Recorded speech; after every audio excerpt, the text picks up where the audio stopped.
ಎಷ್ಟೋ ಆಸಕ್ತಿಯಿಂದ ಈ ನಮ್ಮ ಕಾರ್ಯಕ್ರಮವನ್ನು ಅನುದಿನವೂ ವೀಕ್ಷಿಸುತ್ತಾ ಆತ್ಮಿಕ ಕ್ಷೇಮಾಭಿವೃದ್ಧಿಯನ್ನು ಹೊಂದುತ್ತಿರುವಂಥ ತಮ್ಮೆಲ್ಲರಿಗೂ ಮತ್ತೊಂದು ಸಾರಿ ನಮ್ಮ ಕರ್ತನಾದ ಯೇಸು ಕ್ರಿಸ್ತನ ಹೆಸರಿನಲ್ಲಿ ಪ್ರೀತಿಯಿಂದ ವಂದನೆಗಳನ್ನು ಸಲ್ಲಿಸ್ತೇನೆ. ಪ್ರಿಯರೇ, ಈ ದಿನ ಮತ್ತೊಂದು ವಿಶೇಷವಾದಂಥ ಸಂಗತಿಯನ್ನು ದೇವರ ವಾಕ್ಯದ ಸಹಾಯದಿಂದ ಕಲಿತ್ಕೊಳ್ಳೋದಕ್ಕೆ ಈ ಸಮಯವನ್ನು ನಾವು ಸದುಪಯೋಗಪಡಿಸ್ಕೊಳ್ಳೋಣ.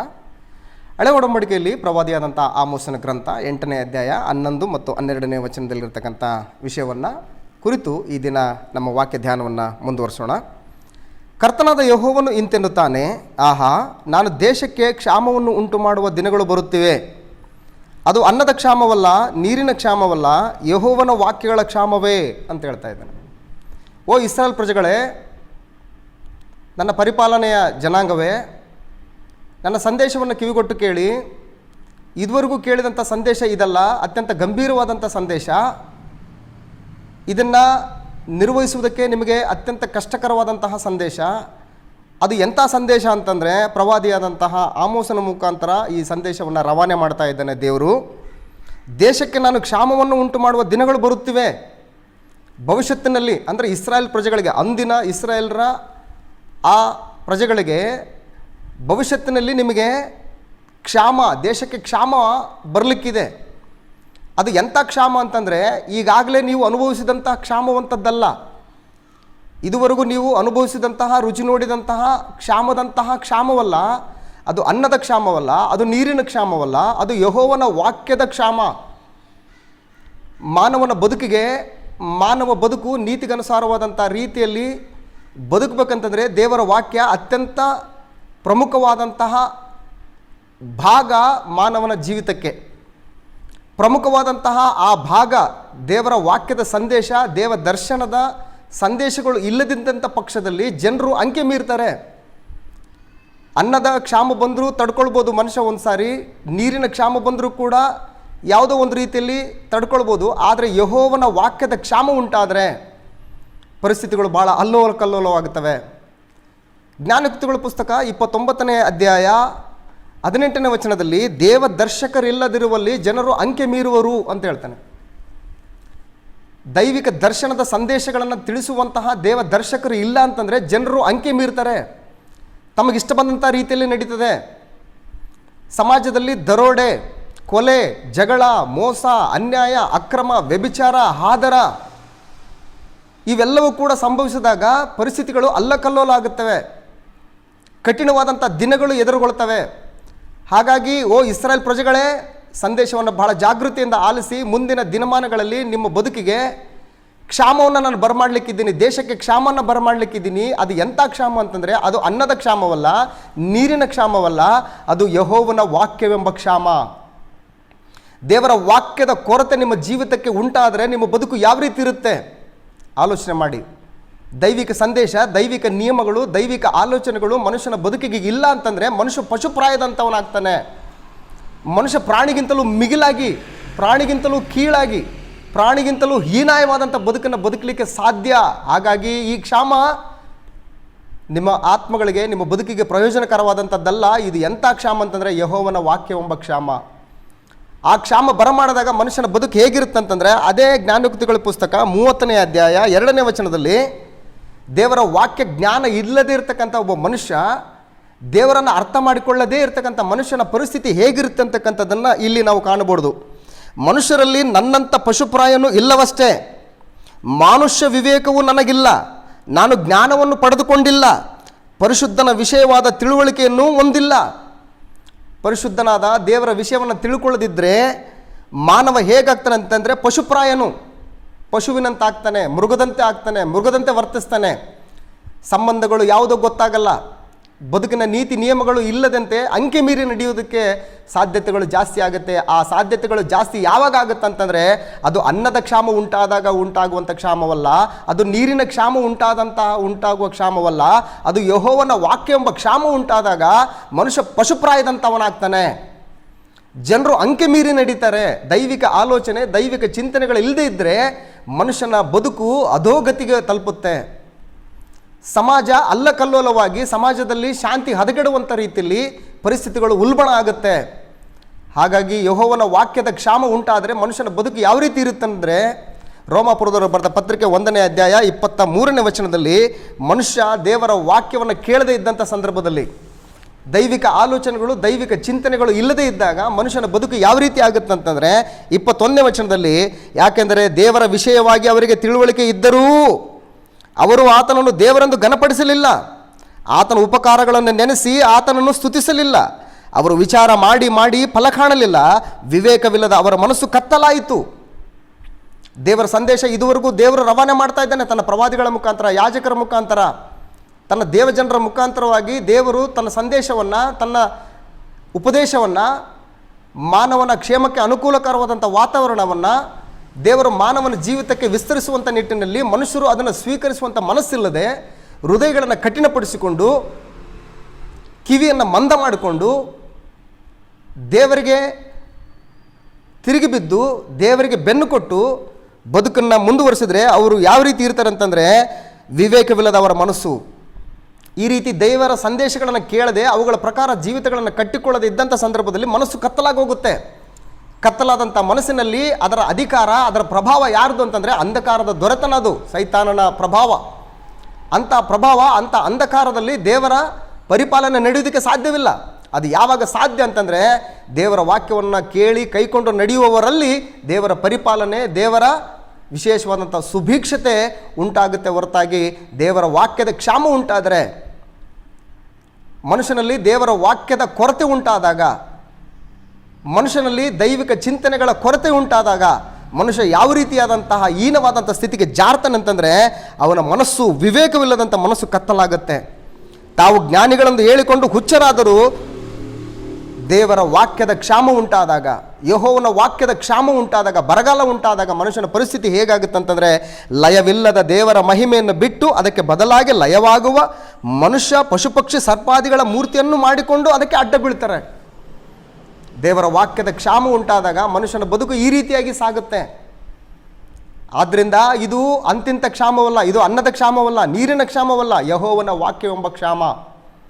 ಓ ಇಸ್ರಾಯೇಲ್ ಪ್ರಜೆಗಳೇ, ಎಷ್ಟೋ ಸಂದರ್ಭದಲ್ಲಿ ನಾನು ನಿಮ್ಮನ್ನು ಕರೆದೆ, ಹಿಂದಿರುಗಿ ಬನ್ನಿ, ನನ್ನ ವಾಕ್ಯವನ್ನು ಅನುಸರಿಸಿ ನಡೆಸ್ಕೊಳ್ಳಿ, ನನ್ನ ನಿಬಂಧನೆಗೆ ಒಳಪಟ್ಟು ಬದುಕನ್ನು ಬದುಕಿ, ನಾನು ನಿಮಗೆ ಸುಭಿಕ್ಷತೆಯನ್ನು ಉಂಟು ಮಾಡ್ತೇನೆ, ನಾನು ನಿಮಗೆ ಕುರಾಣಿಯಾಗಿರ್ತೇನೆ, ನಾನು ನಿಮಗೆ ಖೇಡ್ಯವಾಗಿರ್ತೇನೆ, ಯಾವ ಶತ್ರುಗಳು ಕೂಡ ನಿಮ್ಮ ಮೇಲೆ ಮುತ್ತಿಗೆಯನ್ನು ಹಾಕೋದಕ್ಕೆ ಸಾಧ್ಯವಿಲ್ಲ, ನಾನೇ ನಿಮಗೆ ಆಧಾರವಾಗಿರ್ತೇನೆ, ನಿಮ್ಮ ಆಯುಷ್ಕಾಲಕ್ಕೆ ನಾನು ಭದ್ರತೆ ಆಗಿರ್ತೇನೆ ಅಂತಕ್ಕಂಥ ಅನೇಕ ಆಶ್ವಾಸನೆಗಳನ್ನು ದೇವರು ತನ್ನ ಪ್ರಜೆಗಳಾದಂಥ ಇಸ್ರಾಯೇಲರಿಗೆ ಅನುಗ್ರಹಿಸಿದಾಗ್ಯೂ ಕೂಡ ಅವುಗಳನ್ನು ಅಂಗೀಕರಿಸಿಕೊಳ್ಳದೆ ಹೃದಯಗಳನ್ನು ಕಠಿಣಪಡಿಸಿಕೊಂಡು ಅನ್ನದ ಕ್ಷಾಮ ಬೇಕಾದರೂ ತಡ್ಕೊಳ್ಳುವಂಥ ರೀತಿಯಲ್ಲಿ ಯೋಜನೆಗಳನ್ನು ಹಾಕ್ಕೊಂಡ್ರು.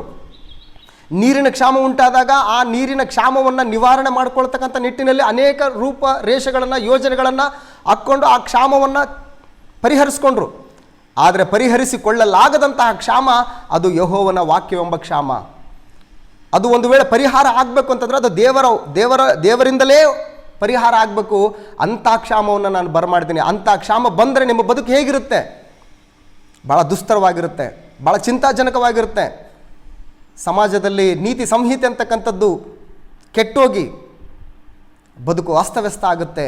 ಅದು ಎಂಥ ಕ್ಷಾಮ ಅಂತಂದರೆ ಯೆಹೋವನ ವಾಕ್ಯವೆಂಬ ಕ್ಷಾಮ, ಯೆಹೋವನ ವಾಕ್ಯವೆಂಬ ಕ್ಷಾಮ. ಅದಕ್ಕೆ ಓಶಾಯನ ಗ್ರಂಥದಲ್ಲಿ ವಿಶೇಷವಾದಂಥ ಸಂದರ್ಭವನ್ನು ನಾವು ಒಂದು ಸಾರಿ ಗಮನಿಸಿದರೆ, ಓಶಾಯನ ಗ್ರಂಥ 4ನೇ ಅಧ್ಯಾಯ 1ನೇ ವಚನದಲ್ಲಿ ದೇವರ ವಾಕ್ಯದ ಕ್ಷಾಮ ಉಂಟಾದರೆ, ಇಸ್ರಾಯೇಲರೇ ಯೆಹೋವನ ವಾಕ್ಯವನ್ನು ಕೇಳಿರಿ, ಯೆಹೋವನು ದೇಶ ನಿವಾಸಿಗಳ ಮೇಲೆ ವಿವಾದ ಹಾಕಿದ್ದಾನೆ.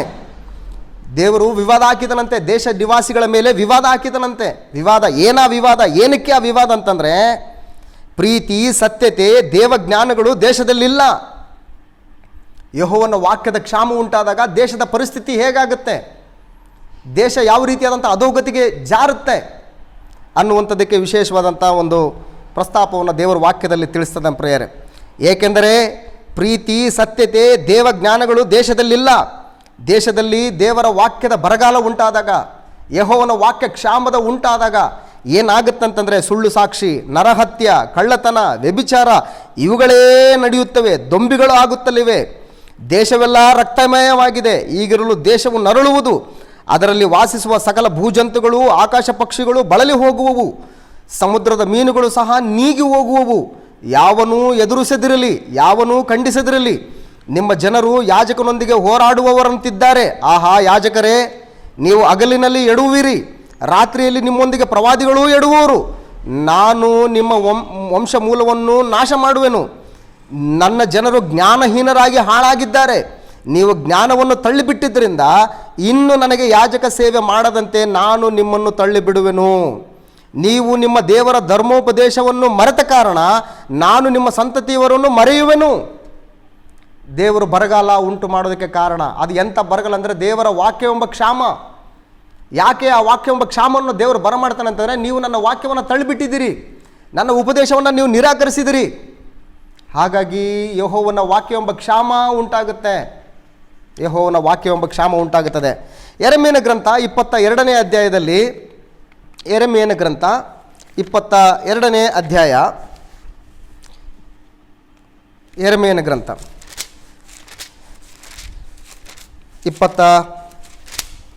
22ನೇ ಅಧ್ಯಾಯದಲ್ಲಿ ಅರಸನಾದಂತಹ ಕೊನ್ಯ, ಇಸ್ರಾಯೇಲರ ಪ್ರಜೆಗಳ ಅರಸನಾದಂಥ ಕೊನ್ಯನ ವಿಷಯದಲ್ಲಿ ದೇವರು ವಿಶೇಷವಾದಂಥ ಸಂದೇಶವನ್ನು ರವಾನೆ ಮಾಡ್ತಾ ಇದ್ದಾನೆ.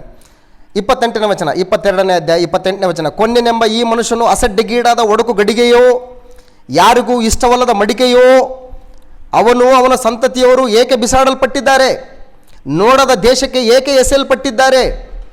ಎಲ್ಲರೂ ಸೆರೆಗೆ ಒಯ್ಯಲ್ಪಡ್ತಾ ಇದ್ದಾರೆ. ಯಾಕೆ ಸೆರೆಗೆ ಒಯ್ಯಲ್ಪಡ್ತಾ ಇದ್ದಾರೆ? ಸೆರೆಗೆ ಕಳಿಸಲ್ಪಡ್ತಾ ಇದ್ದಾರೆ ದೇವರಿಂದ. ಯಾತಕ್ಕೋಸ್ಕರ ಅವರು ಈ ಪರಿಸ್ಥಿತಿ, ಯಾಕೆ ಅವ್ರ ಬದುಕು ಈ ರೀತಿ ದುಸ್ತರವಾಯಿತು? ತಾವು ಸ್ವತಂತ್ರವಾಗಿ ತಮ್ಮದೇ ಆದಂಥ ದೇಶದಲ್ಲಿ ತಮ್ಮದೇ ಆದಂಥ ಪರಿಪಾಲನೆಯಲ್ಲಿ ದೇವರ ವಿಶೇಷವಾದಂಥ ಸುಭಿಕ್ಷತೆಯಿಂದ ತುಂಬಿ ತುಳುಕಿದ್ದಂಥ ದೇವರ ಪ್ರಜೆಗಳು ಇವತ್ತು ಅನ್ಯ ದೇಶಕ್ಕೆ ಗುಲಾಮರಂತೆ, ದಾಸರಂತೆ, ಇನ್ನೊಬ್ಬ ಅರಸನ ಕೈ ಕೆಳಗೆ ಗುಲಾಮಗಿರಿ ತನಕ್ಕೆ ಇವತ್ತು ಹೋಗ್ತಾ ಇದ್ದಾರೆ ಅಂತಂದರೆ ಕಾರಣ ಏನು? ಅದಕ್ಕೆ ಕೊನ್ಯನೆಂಬ ಈ ಮನುಷ್ಯನು ಅಸಡ್ಡೆಗೀಡಾದ ಒಡಕು ಗಡಿಗೆಯೋ, ಯಾರಿಗೂ ಇಷ್ಟವಲ್ಲದ ಮಡಿಕೆಯೋ, ಅವನು ಅವನ ಸಂತತಿಯವರು ಏಕೆ ಬಿಸಾಡಲ್ಪಟ್ಟಿದ್ದಾರೆ, ನೋಡದ ದೇಶಕ್ಕೆ ಏಕೆ ಎಸೆಯಲ್ಪಟ್ಟಿದ್ದಾರೆ. ದೇಶವೇ ದೇಶವೇ ದೇಶವೇ ದೇಶವೇ ದೇಶವೇ ದೇಶವೇ ಯೆಹೋವನ ಮಾತನ್ನು ಕೇಳು. ಕೇಳಿದರೆ ಉದ್ಧಾರ ಆಗ್ತಿದ್ರಿ, ಕೇಳಲಿಲ್ಲ. ಕೇಳದೇ ಇದ್ದಂಥ ಸಂದರ್ಭ ಇವತ್ತು ನಿರ್ಮಾಣ ಆಗಿದೆ. ಅದಕ್ಕೆ ನಿಮಗೆ ವಾಕ್ಯದ ಕ್ಷಾಮ ಬರಲಿಕ್ಕಿದೆ. ವಾಕ್ಯ ಕ್ಷಾಮ ಬಂದಾಗ ನಿಮ್ಮ ಬದುಕು ಯಾವ ರೀತಿ ಆಗುತ್ತೆ? ಅದು ಅನ್ನದ ಕ್ಷಾಮವಲ್ಲ, ಅದು ನೀರಿನ ಕ್ಷಾಮವಲ್ಲ, ಅದು ಯೆಹೋವನ ವಾಕ್ಯವೆಂಬ ಕ್ಷಾಮ. ಆ ಕ್ಷಾಮ ಬಂದರೆ ನಿಮ್ಮ ಬದುಕು ಹೇಗಿರುತ್ತಂತಂದರೆ, ದೇಶವೇ ದೇಶವೇ ಯೆಹೋವನ ಮಾತನ್ನು ಕೇಳು. ಯೆಹೋವನು ಇಂತೆನ್ನುತ್ತಾನೆ, ಇವನನ್ನು ಮಕ್ಕಳಿಲ್ಲದವನು, ವ್ಯರ್ಥ ಜನ್ಮದವನು ಎಂದು ಪಟ್ಟಿಯಲ್ಲಿ ಬರೆಯಿರಿ. ಇವನ ಸಂತಾನದಲ್ಲಿ ಇನ್ನು ಮೇಲೆ ಯಾವನು ದಾವೀದನ ಸಿಂಹಾಸನದಲ್ಲಿ ಕೂತು ಯಹೂದವನ್ನು ಆಳಿ ಬಾಳನು. ಇದುವರೆಗೂ ದೇವರು ಮನುಷ್ಯರ ಪ್ರಾರ್ಥನೆಯನ್ನು, ಮನುಷ್ಯರ ಕೋರಿಕೆ ಮೇರೆಗೆ ಪರಲೋಕದಲ್ಲಿರ್ತಕ್ಕಂಥ ತನ್ನ ಸಿಂಹಾಸನವನ್ನು ಕೆಳಗಿಳಿಸಿ ಆ ಸಿಂಹಾಸನದ ಮೇಲೆ ಮೊಟ್ಟ ಮೊದಲನೇದಾಗಿ ಸೌಲನನ್ನು ಅರಸನನ್ನಾಗಿ ನೇಮಿಸಿ, ಆ ಸೌಲನ ಅರಸನ ಮೂಲಕ ಅನೇಕ ಅರಸುಗಳನ್ನು ಆ ಸಿಂಹಾಸನದ ಮೇಲೆ ಕೂಡಿಸಿ ತನ್ನ ಪರಿಪಾಲನೆಯನ್ನು ವಿಸ್ತರಿಸುವಂಥ ಸಂದರ್ಭದಲ್ಲಿ ಆತನ ಪರಿಪಾಲನೆಗೆ ಒಳಗಾಗಿ ಜೀವಿಸದೇ ಇದ್ದಂತಹ ಅನೇಕ ಅರಸರನ್ನು ದೇವರು ಸಹಿಸಿಕೊಂಡು ಅಂತಿಮವಾಗಿ ಇನ್ನು ಇದರಿಂದ ಏನು ಲಾಭ ಇಲ್ಲ, ಇವರು ನನ್ನ ಮಾತನ್ನು, ನನ್ನ ನಿಬಂಧನೆಯನ್ನು ಉಲ್ಲಂಘಿಸಿ ನಡೀತಾ ಇದ್ದಾರೆ, ಹೃದಯಗಳನ್ನು ಕಠಿಣಪಡಿಸಿಕೊಂಡು ನನ್ನನ್ನು ತಿರಸ್ಕಾರ ಮಾಡಿ ಅನೇಕ ರೀತಿಯಲ್ಲಿ ನನಗೆ ನೋವನ್ನುಂಟು ಮಾಡಿದಂಥ ಈ ಪ್ರಜೆಗಳನ್ನು ಪರಿಪಾಲಿಸುವುದಕ್ಕೆ ಇದುವರೆಗೂ ನಾನು ಅನುಗ್ರಹಿಸಿದಂಥ ಈ ಸಿಂಹಾಸನದ ಮೇಲೆ ಮನುಷ್ಯನಾಗಿ ಕೊನೆಯದಾಗಿ ಕೊನ್ನೆನೆ, ಇನ್ನು ಮೇಲೆ ಮನುಷ್ಯನಲ್ಲಿ ಯಾವನು ಕೂಡ ಇದ್ರ ಮೇಲೆ ಕೂತ್ಕೊಳ್ಳಲ್ಲ, ಆಳಿ ಬಾಳನು ಅಂತೇಳಿ ಅದನ್ನು ಅಲ್ಲಿಗೆ ಮುಕ್ತಾಯ ಮಾಡಿ ಯೇಸು ಕ್ರಿಸ್ತನು ಮೆಸ್ಸಿಯನು ಈ ಸಿಂಹಾಸನದ ಮೇಲೆ ಕೂತು ಆಳುವವರೆಗೂ ಕೂಡ ಈ ಸಿಂಹಾಸನವನ್ನು ಪರಲೋಕಕ್ಕೆ ಎತ್ಕೊಂಡು ಹೋಗುವಂಥ ಸಂದರ್ಭ. ಅದಕ್ಕೆ ಹೇಳ್ತಾ ಇದ್ದಾನೆ, ಇವನ ಸಂತಾನದಲ್ಲಿ ಇನ್ನು ಮೇಲೆ ಯಾವನು ದಾವೀದನ ಸಿಂಹಾಸನದಲ್ಲಿ ಕೂತು ಯಹೂದವನ್ನು ಆಳಿ ಬಾಳನು. ಯಾಕೆ ಈ ಪರಿಸ್ಥಿತಿ? ದೇವರ ವಾಕ್ಯವನ್ನು ಕೇಳುವಂತಹ ಪರಿಸ್ಥಿತಿ ನಿಮಗಿದ್ದಾಗ ನೀವು ಅದನ್ನು ಸರಿಯಾಗಿ ಬಳಸ್ಕೊಳ್ಳಿಲ್ಲ. ದೇಹದಲ್ಲಿ ಆರೋಗ್ಯ, ಭಾಗ್ಯ, ಬುದ್ಧಿಬಲ, ದೇಹದ ಅಂಗಾಂಗಗಳು ಸಕ್ರಿಯವಾಗಿ ಕಾರ್ಯನಿರತವಾಗಿದ್ದಂಥ ಸಂದರ್ಭದಲ್ಲಿ ದೇವರು ತನ್ನ ಸಂದೇಶವನ್ನು ನಿಮಗೆ ಶ್ರುತಪಡಿಸಿದಾಗ ಅದನ್ನು ನೀವು ಸ್ವೀಕಾರ ಮಾಡಲಿಲ್ಲ, ಅದನ್ನು ಹೃದಯದಲ್ಲಿ ಅಂಗೀಕರಿಸ್ಕೊಳ್ಳಿಲ್ಲ, ಅದನ್ನು ತಿರಸ್ಕರಿಸಿ ಅವು ವಾಕ್ಯಗಳು ಅಂದರೆ ಯೆಹೋವನ ವಾಕ್ಯಗಳು ನಿಮ್ಮ ಹೃದಯಗಳಿಗೆ ಹೊಕ್ಕು ಕೆಲಸ ಮಾಡದಂತೆ ಹೃದಯಗಳನ್ನು ಮುಚ್ಚಿಕೊಂಡು ದೇವರನ್ನು ತಿರಸ್ಕರಿಸಿ ದೇವರ ವಾಕ್ಯವನ್ನು ನಿರಾಕರಿಸಿ ಇವತ್ತು ಈ ಪರಿಸ್ಥಿತಿಗೆ ಬಂದಿದ್ದೀರಿ. ನೀವು ಚಂದವಾಗಿದ್ದಾಗ, ನೀವು ಸುಕ್ಷೇಮವಾಗಿದ್ದಾಗ, ನೀವು ಸುಭಿಕ್ಷೆಯಿಂದಿದ್ದಾಗ, ನಾನು ನಿಮ್ಮನ್ನು ಎಷ್ಟೋ ಸಾರಿ ಕರೆದಿದ್ದೆ, ನಾನು ಬನ್ನಿ, ನನ್ನ ಮಾತನ್ನು ಕೇಳಿ, ನಿಮ್ಮ ಬದುಕು ಉತ್ತಮವಾಗುತ್ತೆ, ನಿಮ್ಮ ಬದುಕು ಅನೇಕರಿಗೆ ಆದರ್ಶ ಆಗುತ್ತೆ. ನೀವು ಎಂಥ ಜನಾಂಗ, ನಿಮ್ಮನ್ನು ಆಳುವಂತಹ ಪರಲೋಕದ ರಾಜನು ನಾನು ಅಂತೇಳಿ ನನ್ನ ನಾಮ ಮಹಿಮೆ ನಿಮ್ಮ ಮುಖಾಂತರ ಭೂಲೋಕದಲ್ಲಿ ವಿಸ್ತಾರ ಆಗುತ್ತೆ ಅಂತಕ್ಕಂಥ ಎಷ್ಟೋ ಬಾರಿ ನಿಮಗೆ ಸಂದೇಶವನ್ನು ನಾನು ಶ್ರುತಪಡಿಸೋದಾಗಿ ಕೂಡ ನೀವು ಅದನ್ನು ಸರಿಯಾದ ರೀತಿಯಲ್ಲಿ ಕೇಳದಿದ್ದ ಸಂದರ್ಭದಲ್ಲಿ ಇವತ್ತು ನಿಮ್ಮ ಪರಿಸ್ಥಿತಿ ಹೇಗಾಗಿದೆ? ಈಗ ಆಗೋದಕ್ಕೆ ಕಾರಣ ಏನು? ನಿಮ್ಮ ಮೊಂಡುತನ. ನಾನು ನಿಮ್ಮನ್ನು ಎಷ್ಟೋ ಸಂದರ್ಭದಲ್ಲಿ ಕರೆದೆ. ಅದೇ 22ನೇ ಅಧ್ಯಾಯ ಯೆರೆಮೀಯನ ಗ್ರಂಥ 22ನೇ ಅಧ್ಯಾಯ 21ನೇ ವಚನದಲ್ಲಿ, ನಾನು ನಿನ್ನ ನೆಮ್ಮದಿಯ ದಿನದಲ್ಲಿ ನಿನ್ನೊಡನೆ ಮಾತಾಡಿದಾಗ ಕೇಳಲೊಲ್ಲೆನು ಎಂದು ನೀನು ಹೇಳಿದಿ. ನನ್ನ ಮಾತನ್ನು ಕೇಳದಿರುವುದು ನಿನಗೆ ಬಾಲ್ಯದಿಂದಲೇ ಅಭ್ಯಾಸ. ಓ ಚಿಯೋನ್ ಯುವತಿಯೇ, ಲೆಬನ್ ಪರ್ವತವನ್ನು ಹತ್ತಿ ಕೂಗಿಕೋ, ಬಾಷಾನಿನಲ್ಲಿ ಮೊರೆ ಇಡುವುದು, ಅಬರಾಮಿನಲ್ಲಿ ಅರಚಿಕೋ. ನಾನು ನಿನ್ನ ನೆಮ್ಮದಿಯಲ್ಲಿ ನಿನ್ನೊಡನೆ ಮಾತಾಡಿದಾಗ ನೀನು ಕೇಳಲೊಲ್ಲೆನು ಎಂದು ಹೇಳಿದಿ. ನೆಮ್ಮದಿಯ ದಿನಗಳಲ್ಲಿ ದೇವರು ಮಾತಾಡಿದಾಗ ಅದನ್ನು ಕೇಳಲೊಲ್ಲದೆ ಹೃದಯನ ಕಠಿಣಪಡಿಸಿಕೊಂಡಾಗ ದೇವರು ಅನ್ನದ ಕ್ಷಾಮವಲ್ಲ, ನೀರಿನ ಕ್ಷಾಮವಲ್ಲ, ಯೆಹೋವನ ವಾಕ್ಯ ಎಂಬ ಕ್ಷಾಮವನ್ನು ಉಂಟು ಮಾಡಿದಾಗ ನಿಮ್ಮ ಪರಿಸ್ಥಿತಿ ಯಾವ ರೀತಿಯಾಗಿರುತ್ತೆ ಅಂತಕ್ಕಂಥದ್ದನ್ನು ಒಂದು ಸಾರಿ ಗಮನಿಸಿ. ಯೆರೆಮೀಯನ ಗ್ರಂಥ 2ನೇ ಅಧ್ಯಾಯದಲ್ಲಿ ವಿಶೇಷವಾದಂಥ ಸಂದರ್ಭವನ್ನು ನಾವು ಗಮನಿಸೋಣ. ಅದೇ ಯೆರೆಮೀಯನ ಗ್ರಂಥ 2ನೇ ಅಧ್ಯಾಯದಲ್ಲಿ ದೇವರು ತನ್ನ ಪ್ರಜೆಗಳಾದಂತಹ ಇಸ್ರಾಯೇಲರಿಗೆ ನೀಡ್ತಕ್ಕಂಥ ವಿಶೇಷವಾದಂಥ ಸಂದರ್ಭ. 25ನೇ ವಚನದಲ್ಲಿ, 2ನೇ ಅಧ್ಯಾಯ 25ನೇ ವಚನ, ನೀನು ನಿನ್ನ ಕಾಲು ಸವೆಯದಂತೆಯೂ ನಿನ್ನ ಗಂಟಲು ಆರದಂತೆಯೂ ತಡೆದುಕೋ. ದೇವರು ಹೇಳ್ತಾ ಇದ್ದಾನೆ, ನಿನ್ನ ಕಾಲು ಸವೆಯದಂತೆ ಕೆರೆಗಳನ್ನು ಮೆಟ್ಟುಕೋ, ನಿನ್ನ ಗಂಟಲು ಆರದಂತೆ ಪೂರ್ವ ಸಿದ್ಧತೆಯನ್ನು ಮಾಡ್ಕೋ, ಮುನ್ನೆಚ್ಚರಿಕೆಯನ್ನು ವಹಿಸ್ಕೋ ಅಂತೇಳಿ ದೇವರು ಇಸ್ರಾಯೇಲ್ ಜನರ ಯೋಗಕ್ಷೇಮಕ್ಕೆ ತನ್ನ ವಾಕ್ಯವನ್ನು, ತನ್ನ ಸಂದೇಶವನ್ನು ಬಿತ್ತರಿಸಿದಾಗ, ಅವರಿಗೆ ಕಿವಿಗೆ ಮುಟ್ಟಿಸಿದಾಗ ಅವರು ಏನಂತಾರಂತಂದರೆ, ಅನ್ಯರ ಮೇಲೆ ಮೋಹಗೊಂಡಿದ್ದೇನೆ, ಅವರ ಹಿಂದೆಯೇ ಹೋಗುವೆನು ಅಂದುಕೊಂಡಿದ್ದಿ, ನಿರೀಕ್ಷೆ ಇಲ್ಲ, ನೀನು ಹೇಳಿದ್ದನ್ನು ಮಾಡೋಕ್ಕೆ ನನ್ನ ಕೈಲಾಗಲ್ಲ ಅನ್ನುವಂಥ ನಿನ್ನ ಮೊಂಡುತನ.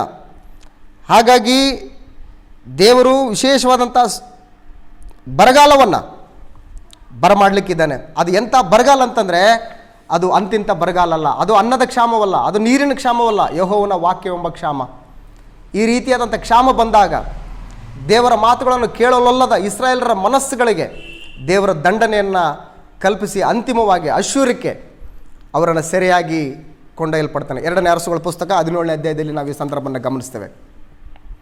ದೇವರ ವಾಕ್ಯದ ಕ್ಷಾಮ ಉಂಟಾದಾಗ ಮನುಷ್ಯನ ಬದುಕು ಯಾವ ರೀತಿಯಾಗಿ ದುಸ್ತರ ಆಗುತ್ತೆ, ಯಾವ ರೀತಿ ಹೀನವಾದಂಥ ಬದುಕಿಗೆ ಪರಿವರ್ತನೆ ಆಗುತ್ತೆ ಅನ್ನೋದಕ್ಕೆ ವಿಶೇಷವಾದಂಥ ಸಂದೇಶವನ್ನು ದೇವರು ಇವತ್ತು ಕೊಡ್ತಾ ಇದ್ದಾನೆ ಪ್ರೇರೆ. ಮತ್ತಾಯನ ಬರೆಸುವಾರ್ತೆ 12ನೇ ಅಧ್ಯಾಯ 41ನೇ ವಚನದಲ್ಲಿ ನಮ್ಮ ಕರ್ತನಾದಂಥ ಯೇಸು ಕ್ರಿಸ್ತನು ತನ್ನ ಉಪದೇಶವನ್ನು, ತನ್ನ ಸಂದೇಶ ಸಾರಾಂಶವನ್ನು ಮನುಷ್ಯರ ಕಿವಿಗಳಿಗೆ ಶ್ರುತಪಡಿಸುವಂಥ ಸಂದರ್ಭದಲ್ಲಿ ಮನುಷ್ಯರು ಅದನ್ನು ಯಥಾರ್ಥವಾದಂಥ ರೀತಿಯಲ್ಲಿ ಸ್ವೀಕಾರ ಮಾಡಿಕೊಳ್ಳದೆ ಹೃದಯನ ಕಠಿಣಪಡಿಸಿಕೊಂಡಾಗ ದೇವರು ಕ್ರಿಸ್ತನ ಮೂಲಕ ಹೇಳ್ತಕ್ಕಂಥ ಸಂದೇಶ, ಕ್ರಿಸ್ತನ ಹೇಳ್ತಕ್ಕಂಥ ಒಂದು ಮಾತು 12ನೇ ಅಧ್ಯಾಯ 41ನೇ ವಚನದಲ್ಲಿ, ನ್ಯಾಯ ವಿಚಾರಣೆಯಲ್ಲಿ ನಿನೆವೆ ಪಟ್ಟಣದವರು ಈ ಸಂತತಿಯವರೊಂದಿಗೆ ನಿಂತು ಇವರನ್ನು ಅಪರಾಧಿಗಳೆಂದು ಹೇಳುವರು. ಅವರು ಯೋನನು ಸಾರಿದ ವಾಕ್ಯವನ್ನು ಕೇಳಿ ದೇವರ ಕಡೆಗೆ ತಿರುಗಿಕೊಂಡರು. ಯೋನನ ಮೂಲಕವಾಗಿ ಆ ನಿನೆವೆ ಪಟ್ಟಣದಲ್ಲಿ ದೇವರು ಆ ನಿನೆವೆ ಪಟ್ಟಣದವರಿಗೆ ಮುಂದೆ ಬರಮಾಡಲಿಕ್ಕಿರ್ತಕ್ಕಂತಹ ಆ ವಿಪತ್ತಿನಿಂದ ತಪ್ಪಿಸಿಕೊಳ್ಳುವುದಕ್ಕೆ ದೇವರ ಸಂದೇಶವನ್ನು ಯೋನನ ಮುಖಾಂತರ ನಿನೆವೆ ಪಟ್ಟಣಕ್ಕೆ ರವಾನೆ ಮಾಡಿದಾಗ ಆ ನಿನೆವೆ ಪಟ್ಟಣದ ಪ್ರಜೆಗಳು, ಅರಸನು, ರಾಜನೂ ಕೂಡ ಕೇಳಿ ದೇವರ ಕಡೆಗೆ ತಿರುಗಿಕೊಂಡು ಅವರ ಅಪರಾಧಗಳಿಗೋಸ್ಕರ ಪಶ್ಚಾತ್ತಾಪಪಟ್ಟು ದೇವರ ಕೃಪೆಯನ್ನು ಗ್ರಹಿಸಿ ಉಪವಾಸವಿದ್ದು ದೇವರ ಕೃಪೆಯನ್ನು ಸ್ವೀಕಾರ ಮಾಡಿಕೊಂಡಂಥ ನಿನೆವೆ ಪಟ್ಟಣದವರು ಇವತ್ತು ನಿಮಗಿಂತಲೂ ಒಂದು ಮೆಟ್ಲು ಮೇಲು. ಓ ಫರಿಸಾಯರೇ, ಓ ಶಾಸ್ತ್ರಿಗಳೇ, ನೀವು ಹೇಗಿದ್ದೀರಿ ಅಂತಂದರೆ ನ್ಯಾಯ ವಿಚಾರಣೆಯಲ್ಲಿ ನಿನೆವೆ ಪಟ್ಟಣದವರು ಈ ಸಂತತಿಯವರೊಂದಿಗೆ, ಈ ಶಾಸ್ತ್ರಿಗಳು, ಫರಿಸಾಯರು, ಸದ್ದುಕಾಯರು, ಯೇಸು ಕ್ರಿಸ್ತನು 2000 ವರ್ಷಗಳ ಹಿಂದೆ ಈ ಭೂಮಿ ಮೇಲೆ ಶರೀರಧಾರಿಯಾಗಿದ್ದಂಥ ಸಂದರ್ಭದಲ್ಲಿದ್ದಂಥ ಜನಗಳ ಆ ಸಂತತಿಯವರಿಗೆ ವಿರುದ್ಧವಾಗಿ ಇವರು ಅಪರಾಧಿಗಳಂತೇಳಿ ಹೇಳ್ತಾರೆ. ಯಾರು? ಅವತ್ತು ನಿನೆವೆ ಪಟ್ಟಣದಲ್ಲಿ ದೇವರ ಸಂದೇಶಕ್ಕೆ ಹೋಗೊಟ್ಟು ದೇವರ ಸಂದೇಶವನ್ನು ಕೇಳಿ ದೇವರ ಕಡೆಗೆ ತಿರುಗಿಕೊಂಡು ಬದುಕುಗಳನ್ನು ಪರಿವರ್ತನೆ ಮಾಡಿಕೊಂಡು ದೇವರು ಕೊಟ್ಟಂತಹ ವಾಕ್ಯವೆಂಬ ಸುಭೀಕ್ಷತೆಯಲ್ಲಿ ತಮ್ಮನ್ನು ತಾವು ಪರಿಶುದ್ಧರನ್ನಾಗಿ ಮಾಡಿಕೊಂಡಂತಹ ಆ ನಿನೆವೆ ಪಟ್ಟಣದವರು ಇವತ್ತು ಪುರಾತನ ಕಾಲಗಳಲ್ಲಿ ನಮ್ಮ ಪಿತೃಗಳ ಸಂಗಡ ಪ್ರವಾದಿಗಳ ಬಾಯಿಯಿಂದ ಭಾಗವಾಗಿ ವಿಧವಾಗಿ ಮಾತಾಡಿದಂಥ ದೇವರು ಈ ಅಂತ್ಯ ದಿನಗಳಲ್ಲಿ ತನ್ನ ಪ್ರಿಯ ಕುಮಾರನ ಜೊತೆಗೆ ನಿಮ್ಮೊಟ್ಟಿಗೆ ಮಾತಾಡ್ತಾ ಇದ್ದಾನಲ್ಲ, ಈತನ ಮಾತನ್ನು ನೀವು ಕೇಳ್ತಾ ಇಲ್ಲ. ಸೊ ಇಂಥ ಸಂತತಿಯವರೊಟ್ಟಿಗೆ ಆ ನಿನಿವೆ ಪಟ್ಟಣದವರು ಈ ಸಂತತಿಗೆ ವಿರುದ್ಧವಾಗಿ ನ್ಯಾಯ ವಿಚಾರಣೆ ದಿನದಲ್ಲಿ ನಿಮ್ಮ ಮೇಲೆ ತಪ್ಪು ಹೊರಿಸ್ತಾರೆ. ಅವರಿಗೆ ಬಂದಂಥ ಆ ಸಂದೇಶವನ್ನು ಅವರು ಕೇಳಿದ್ರು, ದೇವರ ಕಡೆಗೆ ತಿರುಗಿಕೊಂಡ್ರು, ಪಶ್ಚಾತ್ತಾಪ ಪಟ್ಟು ದೇವರಲ್ಲಿ ಅವ್ರ ಬದುಕನ್ನು ಪರಿವರ್ತನೆ ಮಾಡಿಕೊಂಡು ದೇವರ ಕೃಪೆಗೆ ಪಾತ್ರರಾದರು. ಇವತ್ತು ನೀವು ಅದೇ ರೀತಿಯಾದಂಥ ಬದುಕನ್ನು ಕಟ್ಟಿಕೊಂಡ್ರೆ ದೇವರು ವಿಶೇಷವಾದಂಥ ತನ್ನ ವಾಕ್ಯದ ಸುಭೀಕ್ಷತೆಯಿಂದ ನಿಮ್ಮನ್ನು ತುಂಬಿಸ್ತಾನೆ. ದೇವರ ಸಂದೇಶಗಳನ್ನು ಯಥೇಚ್ಛವಾದಂಥ ರೀತಿಯಲ್ಲಿ ನಿಮಗೆ ಅನುಗ್ರಹ ಮಾಡ್ತಾನೆ. ಅದಿಲ್ಲದಂಥ ಪಕ್ಷದಲ್ಲಿ ನಿಮ್ಮ ಕಿವಿಗಳು ಮಂದವಾದರೆ, ನಿಮ್ಮ ಹೃದಯಗಳು ಕಠಿಣವಾದರೆ ದೇವರು ವಾಕ್ಯವನ್ನು ಕ್ಷಾಮವನ್ನು ಬರಮಾಡ್ತಾನೆ. ವಾಕ್ಯವೆಂಬ ಕ್ಷಾಮ, ಯೆಹೋವನ ವಾಕ್ಯದ ಕ್ಷಾಮವನ್ನು ಬರಮಾಡ್ತಾನೆ. ಆವಾಗ ಬದುಕು ಅತ್ಯಂತ ಕಠಿಣವಾಗಿರ್ತವೆ. ಆದ್ದರಿಂದ ಕೇಳಿ, ಅವರು ಯೋನನು ಸಾರಿದ ವಾಕ್ಯವನ್ನು ಕೇಳಿ ದೇವರ ಕಡೆಗೆ ತಿರುಗಿಕೊಂಡರು. ಆದರೆ ಇಲ್ಲಿ ಯೋನನಿಗಿಂತಲೂ ಹೆಚ್ಚಿನವನಿದ್ದಾನೆ. ಈತನ ಮಾತನ್ನು ನೀವು ಕೇಳಲಿಲ್ಲ ಅಂತಿದ್ದೀರಲ್ಲ, ಆತನ ಮಾತನ್ನು ಕೇಳಿದವರು ಹೇಗಿರ್ತಾರೆ? ಯೋಹನ್ ಮತ್ತಾಯನ ಬರೆಸುವಾರ್ತೆ 13ನೇ ಅಧ್ಯಾಯದಲ್ಲಿ ಕ್ರಿಸ್ತನ ಮಾತುಗಳನ್ನು ಕೇಳಿದವರು ಹೇಗಿರ್ತಾರೆ ಅಂತಂದರೆ, ಒಳ್ಳೆಯ ಭೂಮಿಯಲ್ಲಿ ಬಿದ್ದಂಥ ಬೀಜದ ಹಾಗಿರ್ತಾರೆ. ದೇವರ ವಾಕ್ಯವನ್ನು ಕೇಳಿದಂಥವರ ಬದುಕು ಯಾವ ರೀತಿ ಇರುತ್ತೆ ಅಂತಂದರೆ, ಮತ್ತಾಯನ ಬರೆಸುವಾರ್ತೆ 13ನೇ ಅಧ್ಯಾಯ 23ನೇ ವಚನದಲ್ಲಿ, ಬೀಜ ಬಿದ್ದ ಒಬ್ಬನು ವಾಕ್ಯವನ್ನು ಕೇಳಿ ತಿಳುಕೊಂಡು ಫಲವಂತನಾಗಿ 100ರಷ್ಟಾಗಲಿ 60ರಷ್ಟಾಗಲಿ 30ರಷ್ಟಾಗಲಿ ಫಲವನ್ನು ಕೊಡುತ್ತಾನೆ, ಇವನೇ ಒಳ್ಳೆಯ ನೆಲವಾಗಿರುವನು. ದೇವರು ಯಥೇಚ್ಛವಾದಂಥ ರೀತಿಯಲ್ಲಿ ತನ್ನ ವಾಕ್ಯವನ್ನು ಸಮೃದ್ಧಿಕರವಾದಂಥ ರೀತಿಯಲ್ಲಿ ಮಾನವನ ಬದುಕಿಗೆ ಅನುಗ್ರಹಿಸಿಕೊಡುತ್ತಿರುವಂಥ ಸಂದರ್ಭದಲ್ಲಿ ಅವುಗಳನ್ನು ಸದುಪಯೋಗಪಡಿಸಿಕೊಂಡು ಬಾಳ್ತಕ್ಕಂಥ ಮನುಷ್ಯ ಯಾವ ರೀತಿಯಾಗಿರ್ತಾನಂತಂದರೆ, ಅವನ ಬದುಕು ಫಲವಂತವಾಗಿ 100ರಷ್ಟು 60ರಷ್ಟು 30ರಷ್ಟು ಫಲ ಕೊಡುವಂಥ ರೀತಿಯಲ್ಲಿ ಅಭಿವೃದ್ಧಿ ಆಗುತ್ತೆ. ದೇವರ ವಾಕ್ಯವನ್ನು ಕೇಳಿ ಅದರ ಪ್ರಕಾರ ನಡ್ಕೊಳ್ಳದೆ ದೇವರ ಅನುಗ್ರಹಿಸಿದಂಥ ಕೃಪೆಯನ್ನು ಜೀವಿತದಲ್ಲಿ ಹೊಂದಿಕೊಂಡು ಆ ಕೃಪೆಗನುಸಾರವಾದಂಥ ಬದುಕನ್ನು ಬದುಕದಿದ್ದರೆ ಯೆಹೋವನ ವಾಕ್ಯದ ಕ್ಷಾಮ ಅವನ ಬದುಕಿನಲ್ಲಿ ಉಂಟಾಗುವುದರಲ್ಲಿ ಯಾವುದೇ ಅನುಮಾನ ಇಲ್ಲ. ಪ್ರಿಯರೇ, ಇವತ್ತೊಂದು ಸಾರಿ ಗಮನಿಸಿ, ವೈಯಕ್ತಿಕ ಬದುಕು, ಕೌಟುಂಬಿಕ ಬದುಕು, ಸಾಮಾಜಿಕ ಬದುಕು, ದೇಶದ ಬದುಕು, ಪ್ರಪಂಚದ ಬದುಕು ಯಾವ ರೀತಿ ಇದೆ, ಎತ್ತ ಕಡೆ ಸಾಗ್ತಾ ಇದೆ. ಅದು ಅನ್ನದ ಕ್ಷಾಮವಲ್ಲ, ಅದು ನೀರಿನ ಕ್ಷಾಮವಲ್ಲ, ಯೆಹೋವನ ವಾಕ್ಯವೆಂಬ ಕ್ಷಾಮ.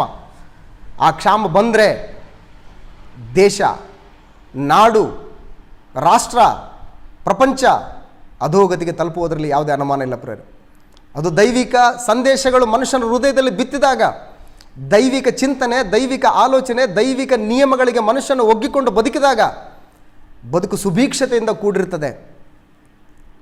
ಅದಿಲ್ಲದಂಥ ಪಕ್ಷದಲ್ಲಿ ದೇವರ ವಾಕ್ಯ ಯಥೇಚ್ಛವಾದಂಥ ರೀತಿಯಲ್ಲಿ, ವಿಪುಲವಾದಂಥ ರೀತಿಯಲ್ಲಿ ಮಾನವನ ಬದುಕಿಗೆ ವಿಸ್ತಾರ ಆಗ್ತಾ ಇದೆ. ಪರಿಸ್ಥಿತಿಗಳು ಪ್ರತಿಕೂಲವಾಗಿದ್ದಂಥ ಸಂದರ್ಭದಲ್ಲಿಯೂ ಕೂಡ, ಪರಿಸ್ಥಿತಿಗಳು ವಿಷಮ ಸ್ಥಿತಿಯಲ್ಲಿದ್ದಾಗ್ಯೂ ಕೂಡ ಇಂಥ ಮಾಧ್ಯಮಗಳ ಮುಖಾಂತರ ದೇವರ ಸಂದೇಶ, ದೇವರ ಜ್ಞಾನ, ದೇವರ ಉಪದೇಶ ನಮ್ಮ ಕಿವಿಗಳಿಗೆ, ನಮ್ಮ ಮನಸ್ಸುಗಳಿಗೆ, ನಮ್ಮ ಹೃದಯಗಳಿಗೆ ಯಥೇಚ್ಛವಾದಂಥ ರೀತಿಯಲ್ಲಿ ಬಂದು ಮುಟ್ತಾ ಇದ್ದೇವೆ. ಅದನ್ನು ಎಷ್ಟರ ಮಟ್ಟಿಗೆ ಕೇಳ್ತಾ ಇದ್ದೀವಿ? ಕೇಳಿದಂಥ ವಾಕ್ಯಕ್ಕನುಸಾರವಾದಂಥ ರೀತಿಯಲ್ಲಿ ಬದುಕುಗಳನ್ನು ಎಷ್ಟರ ಮಟ್ಟಿಗೆ ಪರಿವರ್ತನೆ ಮಾಡ್ಕೊಳ್ತಾ ಇದ್ದೀವಿ ಅಂತಕ್ಕಂಥದ್ದು ಮುಂದಿರ್ತಕ್ಕಂಥ ಪ್ರಶ್ನೆ. ಆ ರೀತಿ ಬದುಕುಗಳನ್ನು ಸರಿಪಡಿಸಿಕೊಳ್ಳದಿದ್ದಂಥ ಪಕ್ಷದಲ್ಲಿ, ದೇವರ ವಾಕ್ಯಾನುಸಾರವಾದಂಥ ಜೀವಿತಗಳನ್ನು ಮಾರ್ಪಡಿಸಿಕೊಳ್ಳದಿದ್ದಂಥ ಪಕ್ಷದಲ್ಲಿ ಮುಂದೊಂದು ದಿನ ಬದುಕಿಗೆ ಯೆಹೋವನ ವಾಕ್ಯ ಎಂಬ ಕ್ಷಾಮ ಉಂಟಾದಾಗ ಪರಿಸ್ಥಿತಿ ಭಾಳ ಭೀಕರವಾದಂತಹ ಪರಿಸ್ಥಿತಿಗಳು ನಮ್ಮ ಜೀವಿತದ ಅನುಭವಕ್ಕೆ ಬರಲಿಕ್ಕೆ ಸಾಧ್ಯ ಇದೆ. ಪ್ರಿಯರೇ, ಹಾಗಾಗಿ ಇವತ್ತು ದೇವರು ಹೇಳ್ತಾ ಇದ್ದಾನೆ, ಲೂಕನ ಬರೆಸುವಾರ್ತೆ 6ನೇ ಅಧ್ಯಾಯದಲ್ಲಿ, ನಮ್ಮ ಕರ್ತನಾದಂಥ ಯೇಸು ಕ್ರಿಸ್ತನು ಬಂಡೆಯ ಮೇಲೆ ಮನೆ ಕಟ್ಟಿಕೊಂಡವನ ಹಾಗೆ ಬದುಕಿರ್ತದೆ ನನ್ನ ಮಾತನ್ನು ಕೇಳಿದಂಥವನ ಬದುಕು. ಲೂಕನ ಬರೆಸುವಾರ್ತೆ 6ನೇ ಅಧ್ಯಾಯ 46ನೇ ವಚನದಲ್ಲಿ, ಇದಲ್ಲದೆ ನೀವು ನನ್ನನ್ನು ಸ್ವಾಮಿ ಸ್ವಾಮಿ ಅಂತ ಕರೆದು ನಾನು ಹೇಳುವುದನ್ನು ನಡೆಸದೇ ಇರುವುದೇಕೆ? ನನ್ನ ಬಳಿಗೆ ಬಂದು ನನ್ನ ಮಾತುಗಳನ್ನು ಕೇಳಿ ಅವುಗಳಂತೆ ನಡೆಯುವವನು ಯಾರಿಗೆ ಸಮಾನನೆಂಬುದನ್ನು ನಿಮಗೆ ತೋರಿಸುತ್ತೇನೆ. ದೇವರ ವಾಕ್ಯದ ಸುಭೀಕ್ಷತೆ ಇವತ್ತು ಯಥೇಚ್ಛವಾಗಿ ನಮ್ಮ ಬದುಕಿಗೆ ಅನುಗ್ರಹ ಆಗ್ತಾ ಇದೆ. ಇಂತಹ ಸುವಿಶೇಷವಾದಂಥ ಸಂದೇಶವನ್ನು, ಪರಲೋಕ ಸಂಬಂಧವಾದಂಥ ವಾರ್ತೆಯನ್ನು, ಪರಲೋಕದ ಸಂದೇಶವನ್ನು ಕೇಳಿ ಅವುಗಳ ಪ್ರಕಾರ ಬದುಕುಗಳನ್ನು ಮಾರ್ಪಡಿಸಿಕೊಂಡಂಥವನ ಬದುಕು ಯಾವ ರೀತಿಯಾಗಿರುತ್ತೆ ಅಂತೇಳಿ ನಾನು ತೋರಿಸ್ತೀನಿ ಅಂತ ಹೇಳ್ತಾ ಇದ್ದಾನೆ ಯೇಸು ಕ್ರಿಸ್ತನು. ಹಾಗಾದರೆ ಯಾವ ರೀತಿ ಇರುತ್ತೆ ಆತನ ಬದುಕು? ಯಾವ ರೀತಿ ಇರುತ್ತೆ ಅಂತಂದರೆ, ಅವನು ಆಳವಾಗಿ ಅಗೆದು ಬಂಡೆಯ ಮೇಲೆ ಅಸ್ಥಿವಾರವನ್ನು ಹಾಕಿ ಮನೆ ಕಟ್ಟಿದವನಿಗೆ ಸಮಾನನು. ಒಳೆ ಬಂದು ಪ್ರವಾಹವು ಆ ಮನೆಗೆ ಬಡಿದಾಗ್ಯೂ ಅದು ಚೆನ್ನಾಗಿ ಕಟ್ಟಿದ್ದರಿಂದ ಆ ಪ್ರವಾಹವು ಅದನ್ನು ಅಲ್ಲಾಡಿಸಲಾರದು. ಅದನ್ನು ಅಲ್ಲಾಡಿಸಲಾರದೆ ಹೋಯಿತು. ಆದರೆ ನನ್ನ ಮಾತುಗಳನ್ನು ಕೇಳಿಯೂ ಅವುಗಳಂತ ನಡೆಯದಿರುವವನು ಅಸ್ಥಿವಾರವಿಲ್ಲದೆ ನೆಲದ ಮೇಲೆ ಮನೆ ಕಟ್ಟಿದವನಿಗೆ ಸಮಾನನು. ಪ್ರವಾಹವು ಅದಕ್ಕೆ ಬಡಿಯಿತು, ಬಡಿದ ಕೂಡಲೇ ಅದು ಕುಸಿದು ಬಿದ್ದು ಪೂರಾ ಹಾಳಾಯಿತು ಅಂತೇಳಿ. ಯೆಹೋವನ ವಾಕ್ಯದ ಶ್ರೇಷ್ಠತೆ, ದೇವರ ವಾಕ್ಯದ ಶ್ರೇಷ್ಠತೆ, ಆ ವಾಕ್ಯವನ್ನು ಅಂಗೀಕರಿಸಿಕೊಂಡು ಆ ವಾಕ್ಯದ ಪ್ರಕಾರ ಬದುಕನ್ನು ಮಾರ್ಪಡಿಸಿಕೊಂಡು ಉತ್ತಮವಾದಂಥ ಅಸ್ಥಿವಾರದ ಮೇಲೆ ವೈಯಕ್ತಿಕವಾದಂಥ, ಕೌಟುಂಬಿಕವಾದಂಥ, ಸಾಮಾಜಿಕವಾದಂಥ ಬದುಕುಗಳನ್ನು ಕಟ್ಟಿಕೊಳ್ಳುವುದರ ಮುಖಾಂತರ ಎಂಥ ಪ್ರತಿಕೂಲ ಪರಿಸ್ಥಿತಿ ಬಂದಾಗ್ಯೂ ಕೂಡ, ಎಂಥ ಬರಗಾಲಗಳೇ, ಎಂಥ ವಿಪತ್ತುಗಳು ನಮ್ಮ ಜೀವಿತಕ್ಕೆ ಬಂದೆರಗಿದರೂ ಕೂಡ ಅವೆಲ್ಲವುಗಳಿಂದ ತಪ್ಪಿಸಿಕೊಂಡು ದೃಢವಾದಂಥ ಬದುಕನ್ನು ಬದುಕುವುದಕ್ಕೆ ದೇವರ ವಾಕ್ಯ ನಮಗೆ ಅತ್ಯಂತ ಅವಶ್ಯಕತೆ ಇದೆ. ಇಂತಹ ಅತ್ಯಂತ ಅವಶ್ಯಕತೆ ಇರತಕ್ಕಂಥ ವಾಕ್ಯಗಳನ್ನೇ ನಾವು ತಿರಸ್ಕಾರ ಮಾಡಿದರೆ, ಯೆಹೋವನ ವಾಕ್ಯದ ಬರಗಾಲಕ್ಕೆ ನಾವು ತುತ್ತಾದರೆ ನಮ್ಮ ಬದುಕುಗಳನ್ನು ಸರಿಪಡಿಸಿಕೊಳ್ಳುವುದು ಇನ್ಯಾವುದರಿಂದ? ಆದ್ದರಿಂದ ನಾನು, ಓ ಇಸ್ರಾಯೇಲ್ ಪ್ರಜೆಗಳೇ, ಪ್ರವಾದಿಯಾದಂತಹ ಆಮೋಸನ ಮುಖಾಂತರ ಇಸ್ರಾಯೇಲರಿಗೆ ದೇವರ ಸಂದೇಶವನ್ನು ರವಾನೆ ಮಾಡ್ತಾ ಇದ್ದಾನೆ. ಕರ್ತನಾದ ಯೆಹೋವನು ಇಂತೆನ್ನುತ್ತಾನೆ, ನಾನು ದೇಶಕ್ಕೆ ಕ್ಷಾಮವನ್ನು ಬರಮಾಡುವಂಥ ದಿನಗಳು ಬರ್ತಾ ಇದ್ದಾವೆ. ಅದು ಎಂಥ ಕ್ಷಾಮ ಅಂತಂದರೆ ಅದು ಅನ್ನದ ಕ್ಷಾಮವಲ್ಲ, ಅದು ನೀರಿನ ಕ್ಷಾಮವಲ್ಲ, ಯೆಹೋವನ ವಾಕ್ಯವೆಂಬ ಕ್ಷಾಮ. ಅನ್ನ ನೀರಿನ ಕ್ಷಾಮ ಬಂದಾಗ ಸರ್ಕಾರಗಳು, ಆಡಳಿತ ಪಕ್ಷದ ಅಧಿಕಾರಗಳು ಇವೆಲ್ಲವೂ ಕೂಡ ಒಂದಲ್ಲ ಒಂದು ರೀತಿಯಲ್ಲಿ ಸಂಪನ್ಮೂಲಗಳನ್ನು ಕ್ರೋಢೀಕರಿಸಿಕೊಂಡು ಮಾನವನ ಬದುಕಿಗೆ ಮೂಲಭೂತ ಅವಶ್ಯಕತೆಗಳನ್ನು ಒದಗಿಸಿಕೊಡುವಂಥ ನಿಟ್ಟಿನಲ್ಲಿ ಕಾರ್ಯಕ್ರಮಗಳನ್ನು ಆಯೋಜನೆ ಮಾಡ್ತಾ ಇದ್ದೇವೆ, ಅನುಷ್ಠಾನ ಮಾಡ್ತಾ ಇದ್ದೇವೆ, ಅವುಗಳನ್ನು ಕಾರ್ಯಗತಗೊಳಿಸ್ತಾ ಇದ್ದೇವೆ. ಆದರೆ ಯೆಹೋವನ ವಾಕ್ಯವೆಂಬ ಕ್ಷಾಮ ಉಂಟಾದರೆ ಎಲ್ಲಿಂದ ತರ್ತಾರೆ? ಎಲ್ಲಿಂದ ಬಂದು ಒದಗಿಸ್ತಾರೆ? ಅದು ದೇವರು ತಾನೇ ಅನುಗ್ರಹಿಸಬೇಕು. ಅಂಥ ಪರಿಸ್ಥಿತಿಗೆ ಒಳಗಾಗದಂಥ ರೀತಿಯಲ್ಲಿ ಇವತ್ತು ಬದುಕುಗಳನ್ನು ಒಂದು ಸಾರಿ ಆಲೋಚನೆ ಮಾಡ್ಕೊಳ್ಳೋಣ.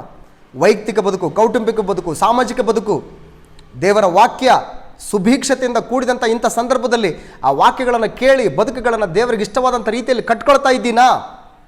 ವಾಕ್ಯಕ್ಕನುಸಾರವಾದಂಥ ಬದುಕ್ತಾ ಇದ್ದೀನಾ? ದೇವರು ಯಥೇಚ್ಛವಾದಂಥ ರೀತಿಯಲ್ಲಿ ಅನುಗ್ರಹಿಸುವಂಥ ವಾಕ್ಯವನ್ನು ಕೇಳಿ ಆ ವಾಕ್ಯಕ್ಕನುಸಾರವಾದಂಥ ಬದುಕನ್ನು ಬದುಕದಿದ್ದಂಥ ಪಕ್ಷದಲ್ಲಿ ದೇವರ ವಾಕ್ಯವೆಂಬ ಕ್ಷಾಮ ಉಂಟಾದಾಗ ಇದಕ್ಕಿಂತಲೂ ದುಸ್ತರವಾದಂತಹ ಬದುಕು ನಿರ್ಮಾಣ ಆಗೋದರಲ್ಲಿ ಯಾವುದೇ ಅನುಮಾನ ಇಲ್ಲ ಪ್ರಿಯರೇ. ಹಾಗಾಗಿ ದೇವರು ಹೇಳ್ತಕ್ಕಂಥ ವಿಶೇಷವಾದಂಥ ಮಾತನ್ನು ಆಲೋಚನೆ ಮಾಡಿ ಇವುಗಳನ್ನು ಗಂಭೀರವೆಂದೆಣಿಸಿ ಇವುಗಳನ್ನು ಬಹಳ ಹೆಚ್ಚಿನ ರೀತಿಯಲ್ಲಿ ಗಮನಕ್ಕೆ ತೆಗೆದುಕೊಂಡಾಗ ಬದುಕು ಅದ್ಭುತವಾದಂಥ ರೀತಿಯಲ್ಲಿ ಒಳ್ಳೆಯ ಸುಭೀಕ್ಷತೆಯಿಂದ ಕೂಡಿದಂಥ ಬದುಕಾಗಿ ನಿರ್ಮಾಣ ಆಗೋದರಲ್ಲಿ ಯಾವುದೇ ಸಂದೇಹ ಇಲ್ಲ. ಅಪೊಸ್ತಲರ ಕೃತ್ಯಗಳ ಪುಸ್ತಕ 13ನೇ ಅಧ್ಯಾಯ 46ನೇ ವಚನದಲ್ಲಿ ಪೌಲ ಬಾರ್ನಬರು ವಿಶೇಷವಾದಂತಹ ಸಂದರ್ಭವನ್ನು ನಾವು ಗಮನಿಸೋಣ. ಅವರು ಜೀವನದಲ್ಲಿ ನಡೆದಂತಹ ಒಂದು ವಿಶೇಷವಾದಂಥ ಸಂದರ್ಭ. ಅಪೊಸ್ತಲರ ಕೃತ್ಯಗಳ ಪುಸ್ತಕ 13ನೇ ಅಧ್ಯಾಯ 46ನೇ ವಚನದಲ್ಲಿ, ದೇವರ ವಾಕ್ಯವನ್ನು ಮೊದಲು ನಿಮಗೇ ಹೇಳುವುದು ಅವಶ್ಯವಾಗಿತ್ತು, ಆದರೆ ನೀವು ಅದನ್ನು ತಳ್ಳಿಬಿಟ್ಟು. ದೇವರ ವಾಕ್ಯ ಪ್ರತಿ ಮನುಷ್ಯನ ಕಿವಿಗೆ ಬಂದು ಮುಟ್ತಾ ಇದೆ. ಅವರು ಕೇಳದೇ ಇರಲಿ. ಪರಲೋಕ ರಾಜ್ಯದ ಸುವಾರ್ತೆಯು ಈ ಮಾಧ್ಯಮಗಳ ಮುಖಾಂತರ ಕಿವಿಗಳಿಗೆ ಬಂದು ಮುಟ್ತಾ ಇದೆ. ಯಾತಕ್ಕೋಸ್ಕರ? ಸಾಕ್ಷಿಗೋಸ್ಕರ.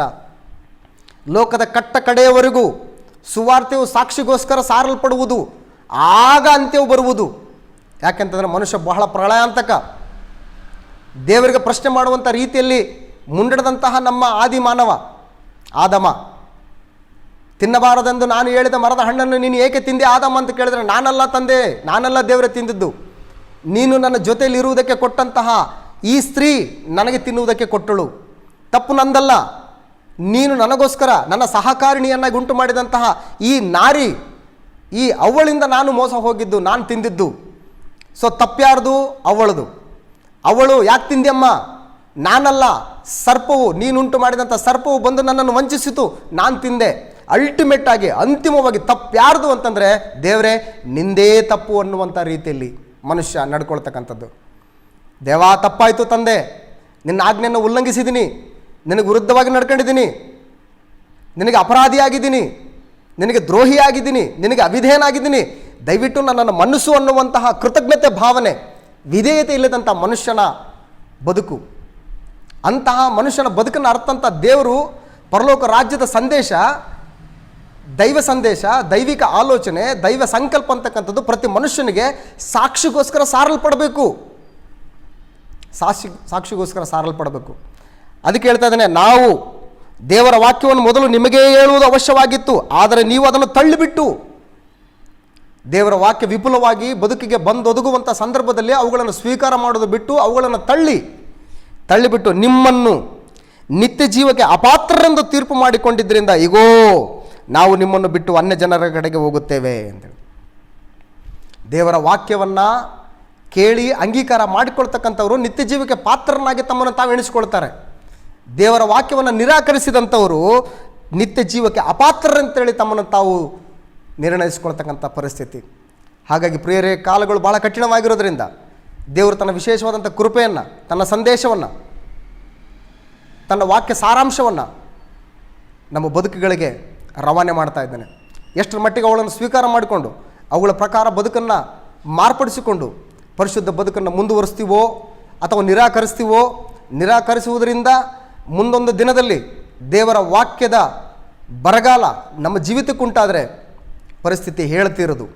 ಅಂಥ ಪರಿಸ್ಥಿತಿಗೆ ನಾವು ಹೋಗದಂತೆ ಈ ಹೊತ್ತು ಎಂಬ ಕಾಲ ಇರೋ ತನಕ ದೇವರ ವಾಕ್ಯವನ್ನು ಪ್ರತಿಯೊಬ್ಬರೂ ಕೂಡ ಪರಸ್ಪರ ಹಿತಚಿಂತನೆಯಿಂದ ಒಬ್ಬರನ್ನೊಬ್ಬರು ಬಲಪಡಿಸಿಕೊಂಡು ಪ್ರೋತ್ಸಾಹಿಸಿಕೊಂಡು ದೇವರ ವಾಕ್ಯಾನುಸಾರವಾದಂಥ ಬದುಕನ್ನು ಕಟ್ಟಿಕೊಳ್ಳುವಂಥ ನಿಟ್ಟಿನಲ್ಲಿ ಬದುಕನ್ನು ಸದುಪಯೋಗಪಡಿಸಿಕೊಂಡು ದೇವರ ಚಿತ್ತಾನುಸಾರವಾದಂತಹ ಬದುಕನ್ನು ರೂಪಿಸಿಕೊಳ್ಳುವಂಥ ನಿಟ್ಟಿನಲ್ಲಿ ಸಮಯವನ್ನು ಸದುಪಯೋಗಪಡಿಸ್ಕೊಳ್ಬೇಕಂತೇಳಿ ಮನವಿ ಮಾಡ್ತಾ ಈ ವಾಕ್ಯ ಭಾಗವನ್ನು ಇಲ್ಲಿಗೆ ಮುಕ್ತಾಯ ಮಾಡ್ತೀವಿ. ಎಲ್ರಿಗೂ ನಮಸ್ಕಾರ.